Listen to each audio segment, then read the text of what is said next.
So here I am in Central Florida at the moment. The time right now is 5:40 p.m.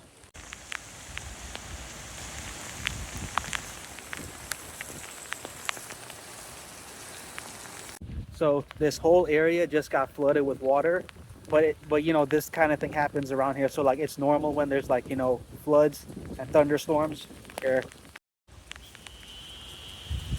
we got some ducks in there.